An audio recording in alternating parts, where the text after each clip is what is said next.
Ito, ayon po kay Bato. Binanatan niya na po, buineltahan. Buineltahan po ni Bato si Auntie Claire. Ang sinabi ni Bato, akala nyo mga santo kayo? Yan po ang sinabi ni Bato. Saan ba nagre-react si Senator Bato sa sinabi na yan ni Auntie Claire?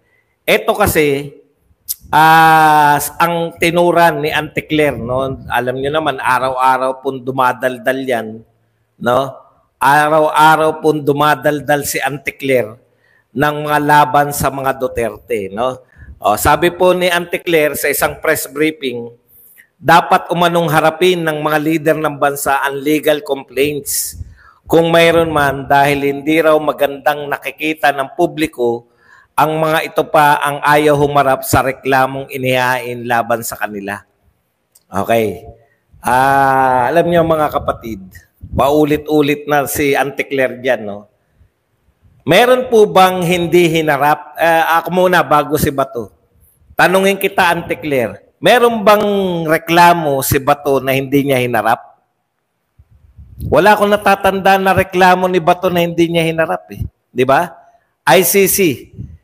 Sabi na nga natin, paulit-ulit tayo, ang ICC po ay walang jurisdiction sa atin. Bakit nyo ipinagpipilitan? No?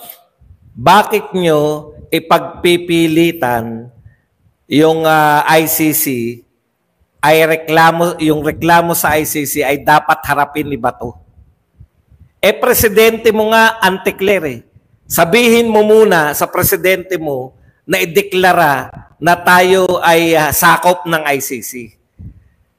Presidente mo nga nagsasabi hindi tayo sakop ng ICC. Ano ang haharapin ni Bato?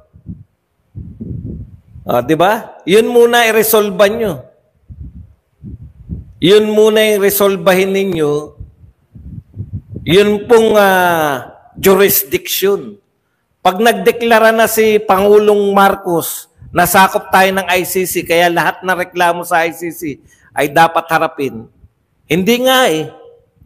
Hanggang ngayon, sinasabi ni Marcos, tsaka ikaw mismo, Auntie Claire, sabi mo, hindi tayo sakop o walang jurisdiction yung ICC. Bakit mo pinipilit si Bato na magpailalim sa ICC? Sige, sagot ni Bato. Ito po ang sagot ni Bato. Ang sabi ni Bato, ikaw, Miss Castro, if you see injustice happening around, are you still going to surrender yourself to the authorities? Hindi nakabubuti yung gagawin ko.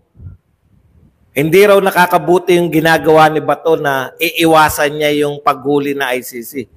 Ito ang tanong ni Bato. Yung ginagawa nyo ba nakakabuti sa bansa natin? Tignan nyo nga. Yung pagpapahuli nyo ba kay Duterte? Pagdadala nyo, ayon nga sa mga kakampi ni Duterte, pagkidnap ninyo kay Duterte, dinala nyo sa ICC. Nakabuti ba yan sa bansa natin? Pag sinabi nyo nakabuti yan, putya di, congratulations. Di ba? Nakabuti ba yan? Nakadagdag ba ng trabaho yan? Nakabawas ba yan ng yung pagpapahuli nyo kay Duterte, nakabawas ba yan ng kahirapan? Yan bang pagpapahuli nyo kay Duterte naging dahilan para pasukin tayo ng mga foreign investors? Dumabi ba ang turista dahil sa pinahuli nyo si Duterte? Nadagdagan ba ang mga tulay? Nadagdagan ba ang mga infrastructure? Nagmura ba bigas? Yan yung problema sa inyo eh. Ang dami nyo dapat tugunan. No? Yung problema ninyo sa politika, yung threat sa inyo sa politika, yun ang inuuna ninyo. Least priority yan eh. Alam nyo po, pag ang pamahalaan o leader, hindi niya alam kung ano ang kanyang prioridad. Ang politika po, least priority ni Pangulong Duterte. Inuna niya nga, war on drugs. Bakit? War on drugs, war on criminality. Build, build, build. Sabay-sabay, kaya naman ni Pangulong Duterte.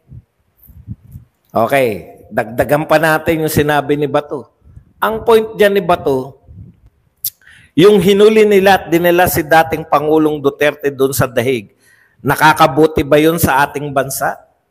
Sabihin nyo, yung buong mundo, yung pananaw sa atin, pinagtatawanan tayo. Pinagtatawanan tayo ng ibang mundo, ng ibang lahi, Antikler. Ngayon lang, for the first time, naganap na nagsuko mismo. Hindi kriminal ang sinuko, ha? Hindi pa kriminal. Wala pa, hindi pa nagsisimula. Isinuko mo na. Okay. Iginiit din ng senador na isinuko lamang umano ng administrasyon ni Pangulong Bongbong Marcos Duterte dahil sa politika. Correct. Okay. Dito ko hindi sang-ayon kay Senator Bato. Sabi ni Senator Bato, nakakabuti sa kanilang chances politically dahil nabawasan ng isang Duterte na makakalaban nila. Yun naman ang talagang punot dulo niyan. Yung makapagtanong kayo, kala nyo mga santo kayo. Okay.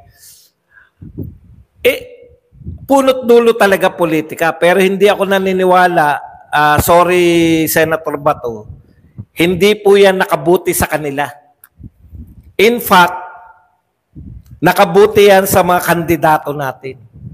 Wala pa naglalabas ng March eh. Wala pa naglalabas ng survey. Wala yata nag-survey ng after na mahuli si Tatay Digong.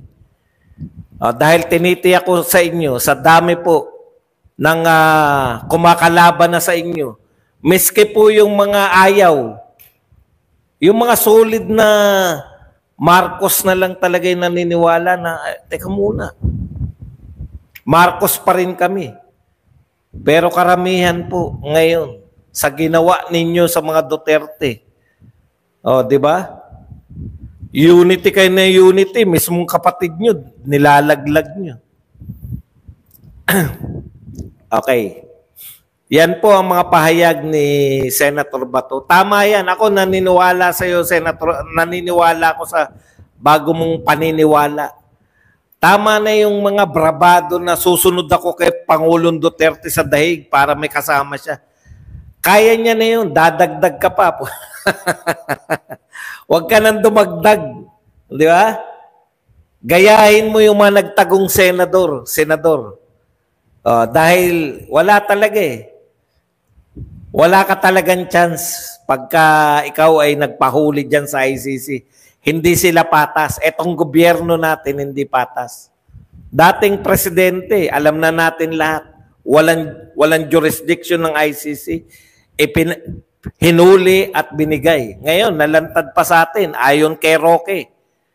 Yun palang, yung notice yun? Anong notice yun? Di ba yung red notice sa Interpol? Yun pala, yung notice, ano yung isang termino na notice? Pakibanggit nyo lang po dyan. Nakalimutan ko lang ngayon eh.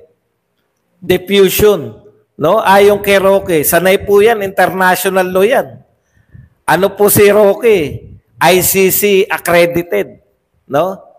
Bagamat minsan hindi tayo sumasang-ayon sa mga pinagsabi ni Roque. Pero wala tayong karapatan na questionin yung kanyang definition niyan.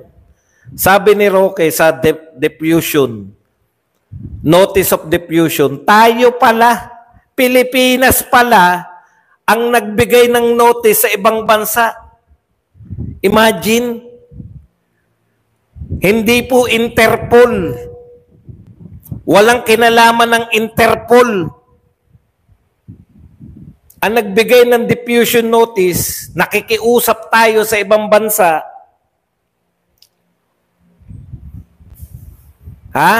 Hindi pala Interpol. Kaya pala wala sa Interpol website. Pilipinas ang nag-request, hindi sa ICC, sa Interpol. Tayo nag-request. Ngayon, ang gagawin pala dyan, pag-aaralan ng Interpol yung request natin, pag napag-aralan nila na valid yung request natin, tsaka sila mag-i-issue ng red notice. Pucha, tayo na nag-request, tayo pa ng huli, dinirekta pa natin sa ICC. Talagang, kaya nga lang, sabi nga ni BP Sara, no? Tapos na yan eh. Ano man, wala na silbi yan. Ang point ni BP Sara, wag na kayong manggamit. Yun yung ayaw lang sabihin ni BP Sara eh. Di ba? Ang point dyan ni BP Sara, tapos na yan eh. Nakakulong na si Duterte. Pag-usapan nyo man, mag-usap-usap man kayo sa Senado na sino may kasalanan, ito ba'y legal o illegal, ano man na naganap dyan, no? Tapos na. Naparusahan na si Tatay Digong. Nandun na siya, nakakulong na. Kaya gumagawa na sila ng hakbang para maibalik si Tatay Digong. At ang pinaka-importante sa hakbang na yan, ay yung pagbubuo ng legal team. Pagbubuo ng legal team. First time po na nangyari. Alam niyo po, yung ibenta mo yung isang mamamayan, hindi ibenta, yung ipamigay o isurrender mo yung kalayaan ng isang mamamayan.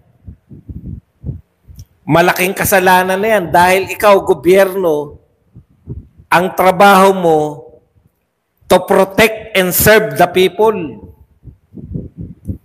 To protect. Sa tingin nyo ba, protektahan? Sa tingin nyo ba, protektahan ng gobyerno si Duterte? Sila nga nagpakulong. Kaya ikaw, Antikler, yan yung linawin mo. Bakit nyo pinakulong? Okay.